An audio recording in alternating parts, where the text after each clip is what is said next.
오늘 말씀의 단맛과 쓴맛이라고 하는 에스겔 말씀을 가지고 하나님의 말씀을 전하겠습니다. 에스겔서는 좀 어려운 상황, 이스라엘 백성들이 어려운 상황 속에서 하나님의 말씀을 주시는 거예요. 지금 나라가 망했고 또 포로로 끌려갔고 가족들이 헤어졌고 젊은이들은 죽었고 어떤 소망이 없는 그런 상황 속에서 하나님이 말씀을 주시는 거예요. 그러니까 좀 처참한 상황이죠. 예레미야 같은 경우는 이스라엘 백성이 망하기 전에 회개해라 라고 하는 말씀인데, 에스겔서는 이미 망한 상태에서 하나님께서 말씀하시는데 왜 말씀하시는가? 그럼에도 불구하고 하나님은 말씀을 통해서 남아있는 자들을 구원하기를 원하십니다. 그게 하나님의 역사예요. 그래서 에스겔서를 주는 거예요. 하나님의 말씀이 있다라고 하는 얘기는, 하나님의 말씀을 들을 수 있다고 하는 이야기는 소망이 있다는 얘기입니다. 우리나라 상황도 우리 아까 이성수 장로님 기도했지만 정말 녹록치 않은 상황입니다. 가정적으로나 또 젊은이들이 미래도 그렇고 나라의 안팎의 문제도 그렇고 세계의 정세와 한반도를 중심한 러시아, 중국, 북한의 이 정세, 또 요동치는 일본 정가, 우리나라의 삼류, 사류밖에 안 되는 정치 행태들을 보면 정말 어려운 시대가 아닐 수가 없습니다. 왜 이렇게 어려운 시대에 우리가 살아야 될까? 다 어렵습니다. 모든 나라가 다 어렵습니다. 어렵지 않은 나라가 하나도 없어요. 우리나라만 그런 게 아닙니다. 왜 그럴까요? 우리 인생이 죄가 가득하기 때문에 그렇고, 탐욕이 가득하기 때문에 그렇고, 세상적인 욕망이 불타오르기 때문에 그런 일이 있을 수밖에 없습니다. 그러할지라도 하나님께서 우리에게 말씀을 주신다는 얘기는, 에스겔을 통해서 우리에게 말씀을 주신다는 얘기는 우리에게 소망이 있는 것입니다. 에스겔서 1장, 2장을 통해서 뭐를 봤습니까? 윗세상을 봤잖아요. 윗세상, 세상을 통치하시는 영광의 보좌를 보았어요. 그 하나님의 통치를 위해서 하나님의 수종들고 또 하나님의 백성들을 섬기라고 하는 내생물, 즉 천사들의 움직임을 보았습니다. 그리고 아래 세상에서의 환상도 보았어요.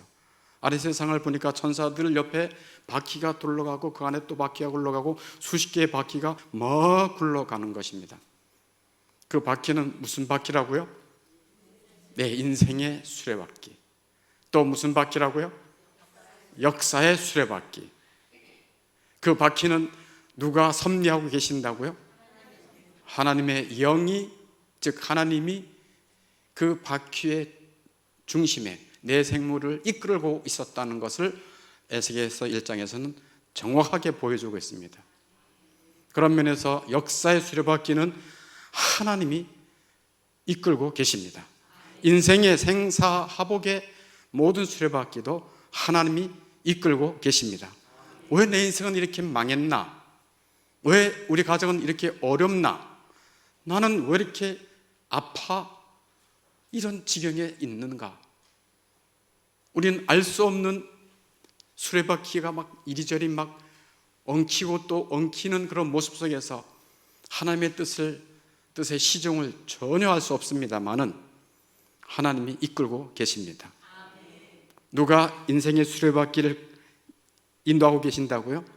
네, 하나님이 움직이고 계세요. 그래서 여러분 자동차 다 타고 다니잖아요. 그 바퀴를, 그 네 바퀴를 내가 막 움직이고 차를 끈다 그러면 쉽겠습니까? 안 쉽겠습니까? 안 쉬워요. 근데 그 수레바퀴, 자동차, 맨 처음엔 자동차가 없었잖아요. 인력거 사람이 끌었잖아요.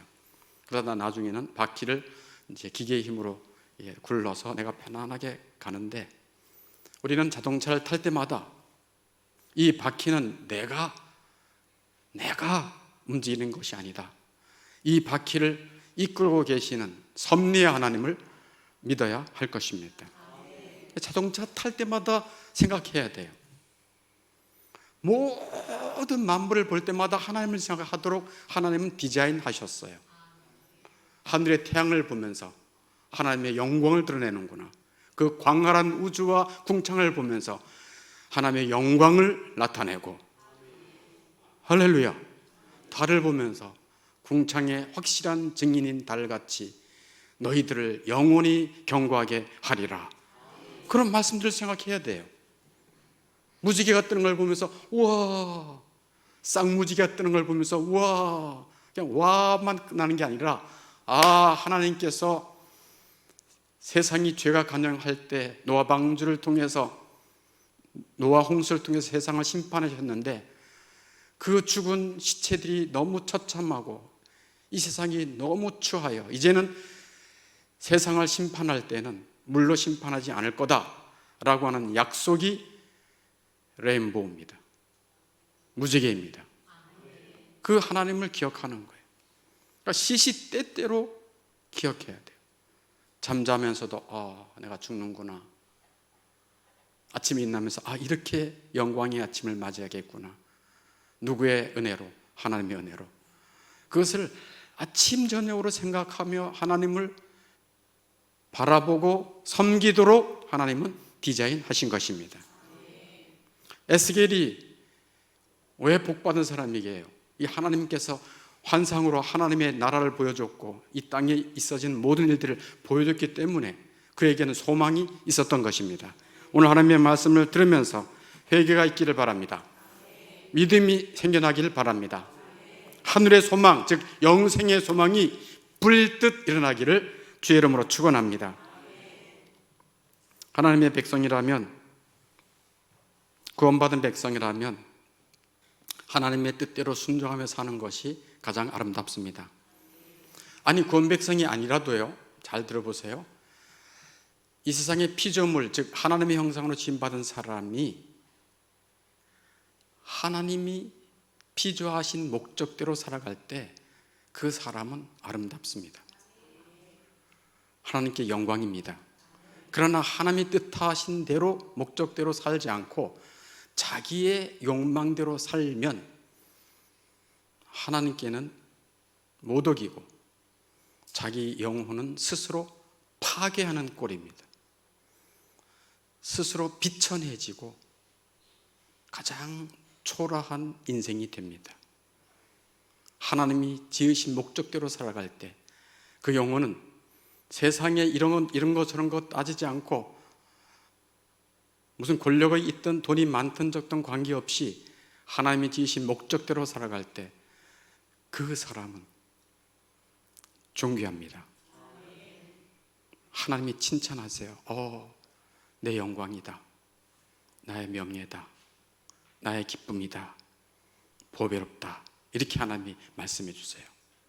특별히 구원 백성은 더더욱 나 같은 자를 불러주신 하나님의 뜻대로 살아갈 때 그 영혼은 아름답습니다. 그러한 은혜가 있기를 주의 이름으로 축원합니다. 윗 세상에서 이미 이루어진 하나님의 뜻을 에스겔은 보았습니다. 막 세상이 이리저리 수레바퀴가 저리 굴러가지만 일정한 방향으로 흘러가고 있음을 알았어요. 우리 인간의 뜻으로는 이 세상이 제일 잘 될까? 이 나라가 잘 될까? 우리 인생은 어떻게 되는 거야? 라고 힘들어하고 당황해하고 있지만 하나님의 뜻은 이미 이루어졌습니다. 어떤 뜻입니까? 세 가지 뜻이 있다 그랬죠. 하나님의 뜻은 이미 이루어졌다라고 성경에서 말하고 있어요. 뜻이 하늘에서 이루어진 것 같이 땅에서도 이루어지리다. 그러면 하나님의 뜻이 뭡니까? 영혼의 구원이에요. 그 영혼이 구원받는 것입니다. 예수님이 그런 말씀했어요. 야, 너희가 온 천하를 얻고도 천하에서 권세를 얻고 천하에서 이름이 날려지고 사람들에게 우쭐거리는 것을 다 얻었다 할지라도 네 생명을 잃으면, 내 영혼을 잃으면 무엇이 유익하리요? 세상의 것을 많이 없었다 할지라도 그 영혼이 구원받은 자라고 한다면 최고의 복인 것입니다. 이 세상에서 수많은 고난과 눈물과 남들이 알아주지 않는 삶을 살았다 할지라도 주님의 구원을 받은 자라고 한다면 영원한 복을, 영원한 영광을 얻은 자인 것입니다. 그래서 하나님이 이 세상에서 이미 이루어진 하나님의 뜻은 무엇이라고요? 구원이에요. 하나님은 많고 많은 죄인들 중에 소수를 택하셨습니다. 그리고 그를 구원하기 위해서 아들 예수님을 보내주셨습니다. 아들 예수님은 우리의 죄를 대속하기 위해서 자기 몸을 주셨습니다. 갈라디아서 1장 4절에 그리스도께서 하나님 곧 우리 아버지의 뜻을 따라 이 악한 세대에서 우리를 건지시려고 우리 죄를 대속하기 위하여 자기 몸을 주셨도다. 아멘. 이렇게 자기 몸, 하나님이 자기 몸을 주시기까지 얻은 그 백성을 얼마나 사랑하시겠습니까? 그래서 하나님이 말씀합니다. 자기 아들을 아끼지 아니하시고 우리를 위하여 내어주신 하나님께서 너희를 위해서 무엇을 더 아끼겠느냐? 할렐루야. 이게 하나님의 약속이에요. 하나님은 자기 아들 목숨값으로 구원한 백성들을 향한 그 뜻이 있습니다. 구원받은 백성을 향한 또 뜻이 있어요. 그게 두 번째예요. 뭐죠? 거룩입니다. 거룩이에요. 하나님의 뜻은 이것이니 너희의 거룩함이라. 내가 거룩하니 너희도 거룩하라. 이게 하나님의 뜻이에요. 그럼 거룩이 뭡니까? 거룩이 뭡니까? 네? 네. 그리스도를 닮는 것입니다. 하나님을 닮는 것입니다. 그게 거룩이에요. 하나님은 거룩이십니다. 우리 예배당에 들어올 때 하나님은 거룩하시도다 그랬잖아요. 그래서 하나님의 부름받은 거룩한 백성들은 하나님이 거룩하게 하십니다. 거룩이 뭐라고요? 네, 하나님을 닮는 거예요. 그리스도를 닮는 거예요. 그리스도처럼 겸손하고, 그리스도처럼 용서를 잘하고, 그리스도처럼 사랑하고, 그리스도처럼 온유하고, 그리스도를 닮는 거예요. 그게 거룩이에요. 거룩. 또 거룩이 뭡니까? 거룩은 오늘 두 가지 거룩을 얘기해요. 하나는 그리스도를 닮는 것, 하나는 세상 사람들과 구별입니다. 세상 사람들과 구별입니다. 구별이에요. 구별. 구약의 성막에서 하나님을 섬기는 종들을 거룩하게 구별했어요. 제사장들. 그래서 거룩한 제사장들을. 또 성막에서 하나님을 섬길 때 쓰는 수많은 기구들은 구별했어요. 그걸 성물이라 그래요. 성물. 그래서 하나님이 쓰시는 사람들은 다 거룩한 자들이에요. 세상과는 구별되는 거예요. 세상 가치와는 다르게 살고 세상 사람들과는 다르게 사는 거. 이게 구별이에요. 구별되게 사는 거예요. 그게 거룩입니다. 거룩. 그래서 집에서나 직장에서나 세상을 살아갈 때 세상 사람들처럼 살지 않는 거예요. 뭐라고요? 세상 사람들처럼 살지 않는 것이 거룩이에요. 예수님이 그랬어요. 에베소 2장 1, 2, 3절 4절에 보면 너희가 전에는 세상 풍조를 따라 살았다. 그리고 공중군세 잡은 자를 따라 살았다. 즉 마귀를 쫓아 살았지 않았느냐. 그리고 너희들은 육체의 욕심과 마음에 원하는 대로 네 마음대로 살았다. 그러나 이제는 내 마음대로 사는 것이 아니라 거룩한 하나님의 뜻을 쫓아 사는 것입니다. 로마서 강의를 우리가 1년 동안 살펴봤는데 로마서 1장부터 11장까지 뭡니까? 구원받은 백성 어떻게 구원받느냐? 12장부터 마지막 장까지 구원받은 백성은 어떻게 살아야 되느냐? 그 12장 1절에 그러잖아요. 너희가 이 세대를 본받지 말아라. 그게 첫 번째예요. 이 세대를 이 세상 사람들처럼 살지 말아라. 너희들이 이전에 살던 욕심대로 살던 것은 이전에 족하다. 이제는 너희를 부르신 거룩한 자처럼 너희도 거룩한 모든 행실에 거룩한 자가 되라. 이게 하나님의 말씀이에요. 그러니까 하나님의 거룩한 부름을 받고 예수 그리스도의 피값 주고 구원받은 백성들이 살아야 할 삶의 목표는 거룩이에요. 거룩. 아멘. 예수님이 수없이 말했습니다. 이 악하고 음란한 세상. 우리 얼마나 이 땅에 살면서 악하게 살았습니까? 얼마나 음란하게 살았습니까? 그게 우리의 본질이에요. 악하게 살고, 남 욕 잘하고, 판단하고, 시기하고, 잘난 척하고, 비난하고, 배은망덕하고, 그게 우리 악함이에요. 그리고 음란하고, 어릴 때부터 음란하지 않았습니까? 그게 우리의 삶이었어요. 근데 구원받은 사람들은 이제 너희가 그렇게 음란하고 더럽고 탐심을 쫓아 사는 자가 아니다. 그런 자들은 다 하나도 예외 없이 우리 주와 하나님의 나라에서 기업을 받지 못하느니라.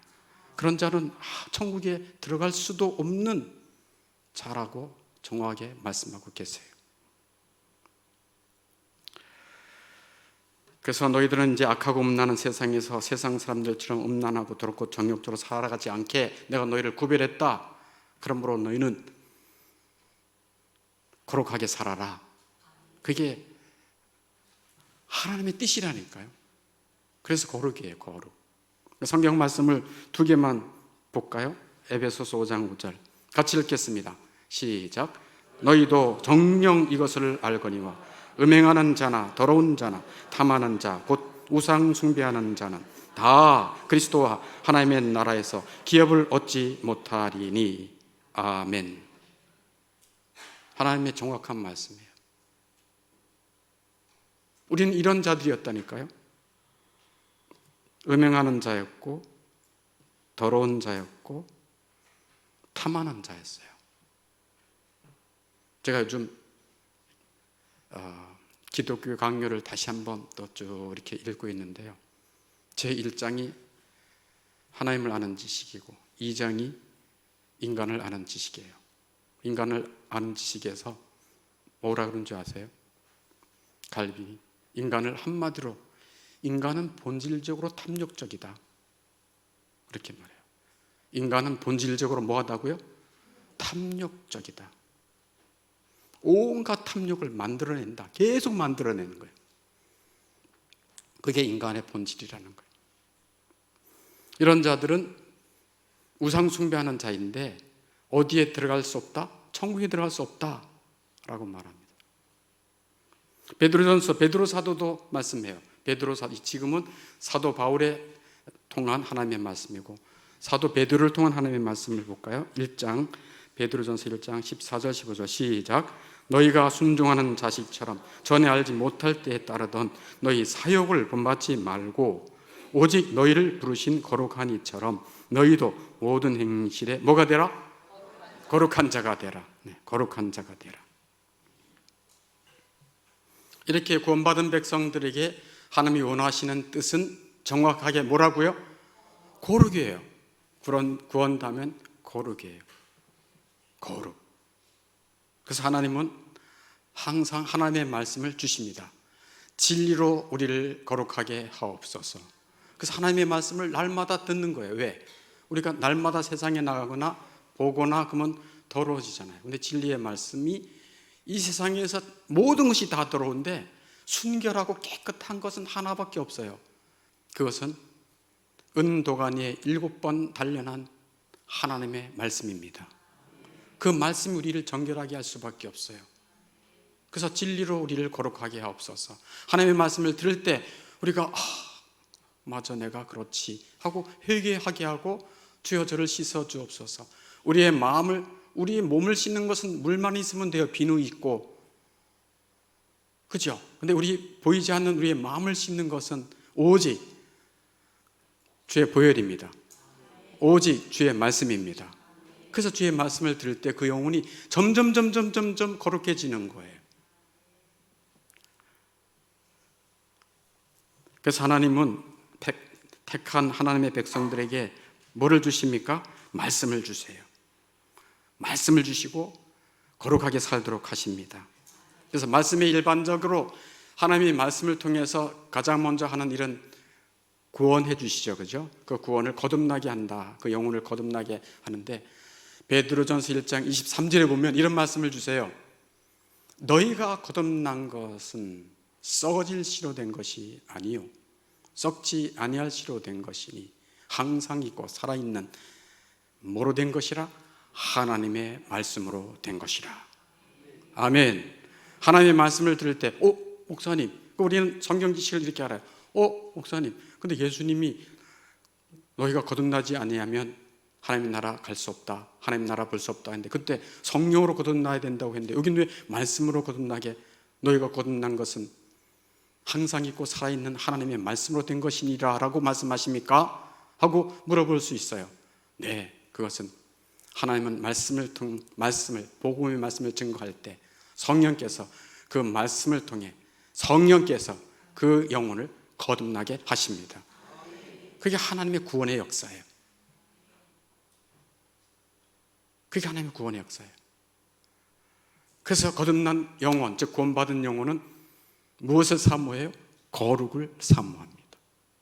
거룩하게 살려고 자기 힘으로 안 되기 때문에 성령을 구합니다. 그래서 하나님의 말씀을 주세요. 에스겔에게도 하나님의 말씀을 주셔서 배불리 먹어라 그랬어요. 배불리 먹어라. 그래서 너만 배불리 먹고 어휴 진짜 건강하다, 아이고 오늘 컨디션 좋다 이러지 말고, 이 밥을 먹으면 어떻게 되죠? 그리고 밥을 먹으면 열이 나잖아. 열이, 그죠? 밥을 안 먹으면 어떻게 돼요? 기운이 빠져. 아이고 기력이 없다 그래요. 밥밖에 생각이 안 나요. 사람들요 3일만 굶기는 보세요. 아무것도 생각 안 나요. 밥밖에 생각이 안 나요. 근데 밥을 먹으면 열이 막 나요. 그래서 막 열이 나서 손과 발이 움직여. 그래서 하나님의 말씀도 똑같아요. 말씀을 먹으면 그 영혼이 열정이 생겨요. 주님을 사랑하고 주의 말씀을 대로 살고 하는 열정이 생겨서, 열정이 생기니까 손과 발을 움직여 말씀을 실천하고, 그리고 자기만 사는 게 아니라 옆에 있는 말씀이 없어서 죽어가는 영혼들이 보이고 그들 영혼에게 말씀을 증거하는 자들이 되는 것입니다. 베드로전서 2장 9절 말씀이 그거예요. 같이 한번 볼까요? 베드로전서 2장 9절 시작. 너희는 택하신 족속이요 왕같은 제사장들이요 거룩한 나라요 그의 소유가 된 백성이니 이는 너희를 어두운 데서 불러내어 그의 기이한 빛에 들어가게 하시니에 아름다운 덕을 선포하게 하려 하심이라. 아멘. 왜 택해 주셨는가? 왜 거룩한 나라 되게 하셨는가? 왜 제사장 되게 하셨는가? 이거는 목사님에게 주신 말씀이 아니고요, 모든 성도에게 주신 말씀이에요. 그래서 우리가 종교개혁을 할 때 만인 제사장, 모든 사람이 다 제사장들이다, 거룩한 제사장들이다. 너희들을 왜 택하신 줄 아느냐? 너희들만 하나님의 말씀을 먹고 건강하게 하고 너희들만 배부르라고 준 게 아니고, 너희를 어두운 데서 불러내어서 그의 기이한 빛에 들어가게 하시는 자의 아름다운 덕을 뭐하게 하려 하심이라? 선포하게 하려 하심이라. 아멘. 그 우리를 부르신 목적이에요. 그게 거룩한 삶이라는 말씀입니다.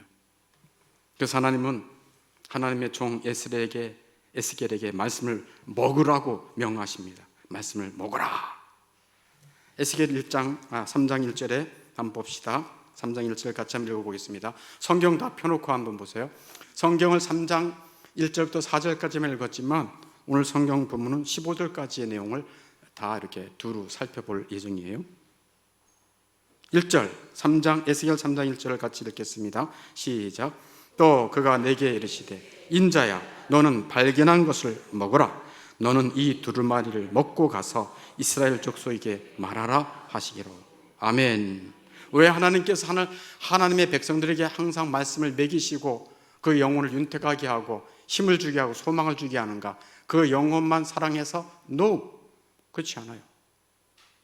그들을 충만하게 하셔서 주변에, 자기 가정에 정말 죽어가고 비참 속에 있는 자들, 하나님의 말씀을 먹지 못한 기갈, 갈증으로 인생이 이게 뭘까? 왜 이렇게 허망해? 왜 이렇게 고난이 많아? 왜 이렇게 이 세상이 이 모양이야? 그렇게 방황하는 영혼들에게, 어둠 속에 있는 영혼들에게 말씀을 전파하라고 하시는 것입니다. 그게 우리를 부르신 목적이라니까요. 그 베드로전서 2장 9절에 말씀하고 있잖아요. 3장 1절에도 말씀하잖아요. 너는 이 두루마리를 먹어라. 그리고 가라. 이스라엘 족속에게 뭐 하라요? 말하라. 이게 하나님의 말씀이에요. 말하라. 먹어라. 너만 시큼 먹어라. 이렇게 안 해요. 많이 먹었냐? 아이고, 먹는 거 보니까 기분 좋다. 됐다. 푹 자라. 이러지 않아요. 먹었냐? 가라. 그 다음에 뭐 하라? 말하라. 그게 하나님의 말씀이에요. 4절에서도 4절도 한번 보세요. 그가 또 내게 이르시되 인자야 이스라엘 족속에 가서 내 말로 그들에게 뭐 하라? 구하라. 9절에서도 그들이 비록 반역하는 족속이라도 일반적으로 모든 사람들은요 하나님의 말씀 듣기를 좋아하지 않아요. 하나님 말씀 들으려고 하지 않아요. 그리고 들을 때도요 거부해요. 잘 듣고 싶어 하지 않아요. 자기 듣고 싶은 것만 들으려고 그래요. 그래서 패역한 족속이에요. 하나님의 말씀을 귀담아 듣지 않아요. 그게 사람들의 일반적인, 죄를 지은 사람들의 일반적인 모습이에요. 비록 반역하는 족속이라도 두려워하지 말라. 그들의 얼굴을 무서워하지 말라 하고 말씀하고 있어요. 11절에 그들이 듣든지 아니 듣든지 그들에게 구하라. 주 여호와의 말씀이 이러하시다 하라. 아멘. 계속 말씀해요. 그리고 하나님은 에스겔 선지자에게 입을 벌려라 그래요. 2절에서 내가 입을 벌리니 그가 하나님이 그 두루마리를 내게 먹이시며 하나님은요 정말 너무 귀한데요 자기 백성들에게 하나님의 말씀을 먹이기를 기뻐하십니다. 우리 그렇잖아요. 부모된 우리들이 가장 기쁠 때 언제예요? 자식들이 밥을 잘 먹을 때요. 그죠? 밥을 차려줬는데 아휴 맛이 없어, 입이 써, 안 먹고 싶어. 그리고 막 몸을 비꼬면 어떻게 할까요? 어떻게 할 수 있는지 그냥 따라다니면서 먹이잖아요. 따라다니면서 먹여요. 저희 아들들은 너무 잘 먹어가지고요 가장 큰 벌이 뭔지 아세요? 오늘로 밥 안 줘? 그러면은 눈물이 두두두둑 떨어져요. 밥을 안 준다니 내가 무슨 낙에 살아 이러는지 밥을 안 주는 게 가장 큰 벌이었어요. 밥을 너무 좋아했어요. 제가 그 교육전도사 하면서 항상 재정이 부족하잖아요. 재정이 봉급이 내 친구들은 그때 200만 원 이렇게 받으면 난 17만 원, 18만 원 받았어요. 10분의 1을 받았어요. 교육전도사 굉장히 그래서 쌀이 떨어질 때가 많았어요. 쌀이 떨어질 때가 쌀만 있으면 됐어요. 밥만 있으면 먹을 수 있으니까. 어찌하든 너무 이런 얘기를 너무 하면 여러분 너무 그쪽만 빠져서 안 돼요. 어찌하든 부모는 자식들에게 뭐를 주기를 기뻐하십니까? 밥을 챙겨주는 게 가장 기쁨이에요. 굶기지 않으려고. 그럼 또 얘기 하나 생각나니까 제가 강원도에서 어렸을 때 자랄 때 옛날엔 국민학교라 그랬잖아요. 옛날엔 먹을 게 없었어요. 학교 가면요 죽, 옥수수죽, 밀건 옥수수죽 쭉 따라주면요 그걸 쭉 마시면 점심 끝이에요. 얼마나 배고픈지 몰라요. 늘 배고팠어요. 그래서 학교 마치고 가면 그냥 뭐 여기저기 뭐 달려있는 거 그냥 막 따먹고 뭐 주워 먹고 뭐 파먹고 뭐 그랬어요. 먹을 건 단백질은 뭐 1년에 한 차례 소고기 먹을 수 있나요? 단백질은 주로 미꾸라지가 단백질 원이었고 논에 가면 개구리 잡아먹는 것이 단백질 원이었고 뭐 그런 거 먹고 시장 가면 오일장 할 때 시장 가면 또 뭐 합니까? 저 시골에서 뇌고치 이렇게 섭에서 뇌고치가 와가지고 뇌고치를 이렇게 널어놓잖아요. 그러면 뇌고치가 하얀 거고 예쁘잖아. 그걸 이제 사가는 사람들이 그것도 크고 좋은 것들을 이제 고르잖아요. 크고 좋은 걸 골라. 그래서 그러면 그 판 위에 밑에 쏙 들어가서 있다가 막 그러다 옆에 떨어지는 게 있어요. 가져와서 가위로 또는 칼로 찢어가지고 그 안에서 번데기 나오잖아요. 그죠? 그 번데기를 살짝 프라이팬에 이렇게 볶아가지고 먹는 것이 단백질 원이었던 것 같아요. 제 어렸을 때 기억에. 하여튼 먹지 못하고 살았어요. 먹지 못하고 살았어요. 그래서 이 정도 키가 큰 것도 감사하죠. 네. 근데 하나님은요, 저희 부모님, 저희 부모님은 어떻게 하든지 자식들 굶기지 않으려고 하는 게 가장 큰 일이었던 것 같아요. 어렸을 때, 제 어렸을 때 기억에. 쌀은 거의 기억을 못 먹잖아요. 주로 뭐 감자나 뭐 옥수수나 먹고 그랬잖아요. 네. 집에서 어느 날은 저녁 때 이렇게 늘 배고팠다니까요. 저녁 때 어머니도 늦게 오고 아버지 늦게 먹을 것이 없어서 눈이 새까맣게 초롱초롱 부모님만 기다리는 거예요. 그렇다고 뭘 해 먹을 수도 없고. 근데 이만큼 쌀을 이만큼 한 대 어디서 받아왔대요. 그래서 밤늦게 그걸 가지고 또 밥은 또 못 해주잖아요. 죽을 써주는 거예요. 죽을. 그게 그렇게 맛있더라고요. 자식들 굶기지 않으려고 하는 그 부모의 심령을 저는 지금도 잊지는 못해요. 하나님 아버지는 이 땅에 살아가는 당신의 백성들에게 하늘 양식을 먹여주십니다. 먹여주신다는 게 또 먹여주신다는 것도 있지만 공급해 주신다는 얘기예요. 공급해 주신다. 그래서 하나님의 말씀이 어떤 것보다도 귀한 것입니다. 그 양식이 하늘 양식. 제가 좋아하는 찬송 377장 찬송을 보면은 전능하신 주 하나님, 전능하신 주 하나님, 나는 순례자이니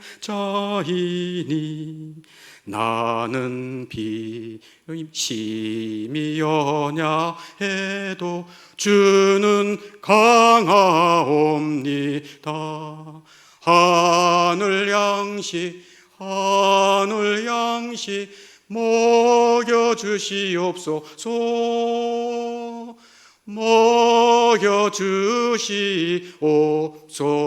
먹여주시옵소서. 아멘. 그래서 거듭난 하나님의 백성의 특징이요. 이 말씀에 관련해서 말씀드리면 생명으로 태어났잖아요. 뭐가 특징일까요? 힌트? 말씀을 좋아한다는 거예요. 하늘 양식을 즐거워한다는 거예요. 하늘 양식을 주야로 묵상한다는 거예요. 그 양식이 꿀보다 달다는 거예요.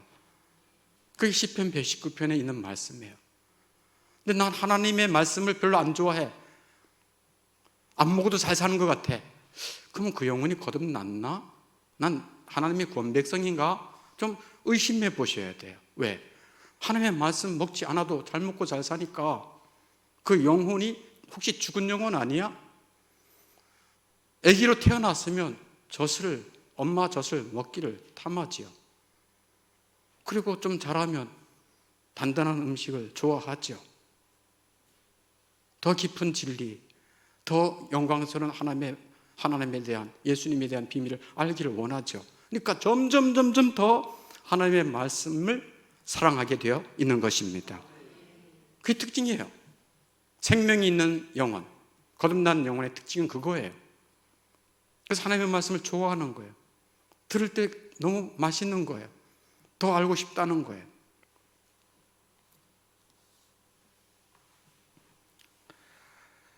그래서 에스겔이 하나님이 먹여주시는 그 양식을 먹고 뭐라 그랬습니까?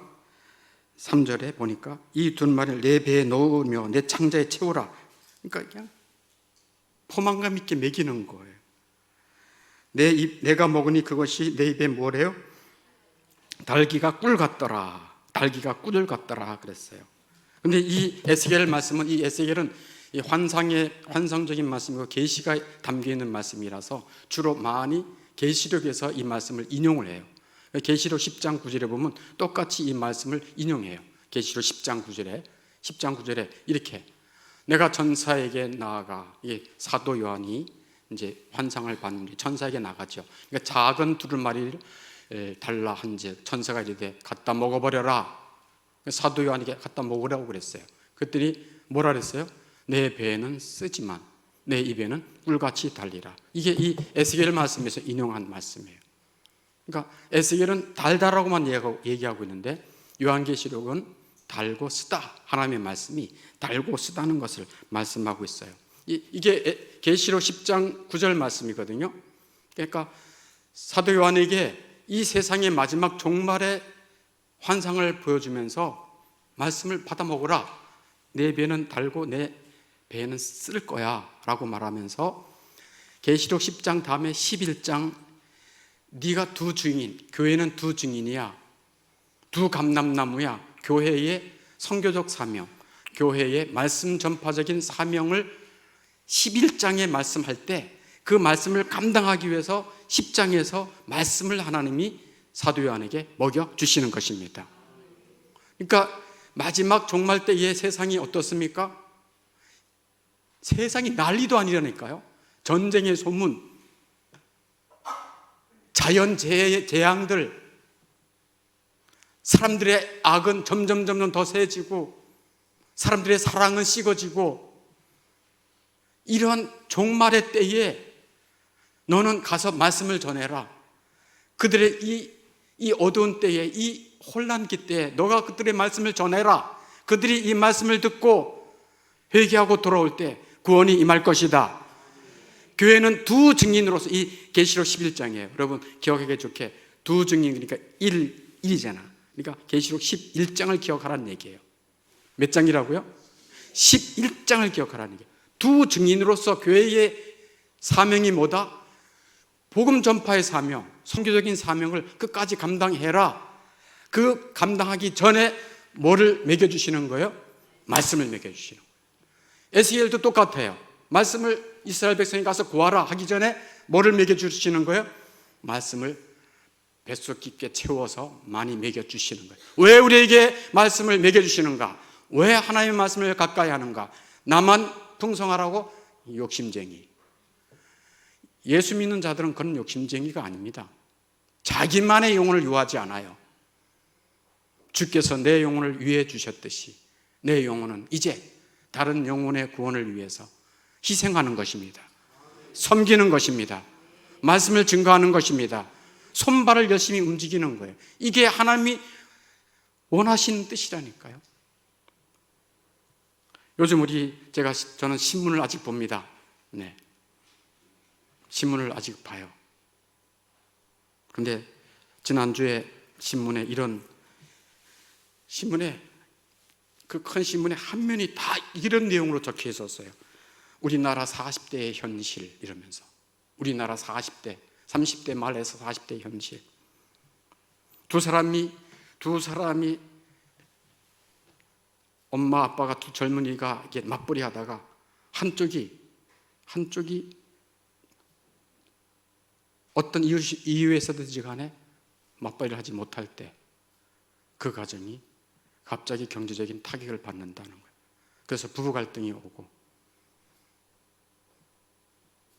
심각한 스트레스를 받고 우울증도 오고, 그래가지고 우리나라 사망률 제1위가 사실 암인데 요즘은요 사망률 제1위가 자살이래요. 30대 말 40대가. 그 정도로 심각하게 이 나라에 되어지는 일들이 너무 힘들다는 것을 보면서 제가 너무 마음 아파했고, 또 우리 교회의 젊은이들을 생각하면서 기도도 했어요. 이 마지막 세대의 모습이에요. 이 마지막 세대의 모습, 이렇게 젊은이들이 분노하고 가정이 삐그덕거리고 어떻게 살아야 할까 두려워하고 염려하는 이런 상황 속에 이들을 살릴 수 있는 길은 하나님의 말씀인 것입니다. 그래서 여러분들이 다른 영혼들을 살릴 수 있는 생명의 사람들, 왜 생명을 주셨게요? 생명이 생명을 낳을 수 있으니까. 죽은 고목은 잎도 안 나요. 그러나 생명은 잎이 나요. 할렐루야. 하나님은 두루마리 말씀을 먹이시고 그 말씀을 전파하라고 합니다. 그 말씀이 입에는 달고 배에는 쓰다라고 말합니다. 이 달고 쓰다라고 하는 것은 말씀의 양면성을 나타내고 있어요. 그것만 간단히 말씀드리고 말씀을 마치려고 해요. 말씀의 양면성, 말씀의 단맛과 쓴맛의 의미는 무엇인가? 첫째, 예삐더리니 하나님의 말씀은 뭐의 단맛? 네, 구원의 단맛이 있어요. 그 다음에 뭐의 쓴맛? 네, 심판의 쓴맛이 있어요. 하나님의 말씀은 당신 예수님 믿으면 구원받습니다. 그러나 믿지 아니하면 심판이 있습니다. 이게 말씀의 양면성이라는 것입니다. 양면성. 한쪽만 있는 게 아니에요. 자, 두 번째는 교회의 에피들이 뭐요? 네, 교회의 영광이라고 하는 단맛. 그 다음에 교회의 에피들이 뭐요? 네, 교회의 고난이라는 쓴맛을 함께 담고 있습니다. 교회는 반드시 승리할 것이며 예수님과 함께 영광의 자리에 앉을 것입니다. 그래서 이 단맛이 있어요. 단맛. 네. 그렇지만 교회는 그 영광의 자리에 가기 전까지 뭐가 있다는 것을 예수님이 말씀하고 계세요. 고난이 있다. 고난의 쓴맛이 있다는 것을 말씀하고 있어요. 에스겔도 고난의 쓴맛을 봤어요. 비참하게 말씀을 증거하다가 죽었어요. 에레미야도 하나님의 백성들에게 말씀을 증거하다가 토굴에 갇히고 감옥에 갇히고 멸시도 받고, 그래서 요즘 에레미야 말씀 읽고 있죠. 뭐라고 얘기합니까? 얼마나 힘들었으면 에레미야가 말씀을 전하면서 주의 정역을 하기에 너무 힘드니까 뭐라고 얘기해요? 오늘인가요? 어제 말씀에서 내가 태어날 때 내가 복이 없었더라면, 내 엄마 배에서 태어나지 않았으면 좋았을 텐데 내가 이 고통과 슬픔을 보고 있구나. 너무 슬프다. 너무 고통스러운 이것을 보고 있구나. 그러니까 자기 백성들이 고통당하고 망하는 꼴을 보고 하나님의 말씀을 배역하고 배반하는 그 모습을 보면서 얼마나 마음 아파했는지를 에레미야의 고백을 통해서 알 수가 있어요. 그러니까 하나님의 말씀을 가지고 살아가는 사람들은 고난이라고 하는 쓴맛이 있습니다. 그러나 걱정하지 마세요. 고난 뒤에는 뭐가 있습니까? 영광이 있습니다. 우리가 그와 함께 영광을 받기 위하여 그와 함께 또한 고난도 받아야 될 것이니라. 아멘. 이게 말씀의 양면성이에요. 마지막으로 세 번째. 자, 우리 예삐드리니 그 하나님의 말씀은 하나님의 뭐와 뭐의 단맛이요? 네, 은혜와 사랑의 단맛이 있어요. 야, 나를 은혜로 구원해 주셨구나. 내가 심판받아 마땅한데 이 악하고 음란한 세상에서 나를 은혜로 구원해 주셨구나. 하나님의 사랑이 놀랍구나. 아들 예수님을 보내신 사랑을 알게 되고, 예수님이 나 같은 자를 자기 몸을 버리신 그 사랑을 알게 되고, 의롭다함을 받는 그 단맛을 달달하게 느끼고, 영원한 나라에 있구나, 이 땅이 전부가 아니구나 라고 하는 영원한 영생에 대한 소망의 달달한 맛을 알게 되고, 이게 달달한 맛이에요. 아멘. 그리고 이 달달한 맛과 또 예삐더리니 뭐요? 네, 십자가를 지며 살아야 한다는 쓴맛을 보게 합니다. 쓴맛. 그래서 누구든지 나를 따라오려거든, 예수님이 원하시는 하나님의 뜻대로 살아가려거든 자기를 부인하고 날마다 뭐를 지고? 십자가를 지고 나를 쫓아야 될 것이니라. 아멘. 그래서 이번 주 금요일 날은 십자가를 지는 삶이 뭔가, 그걸 말씀하려고 합니다. 네.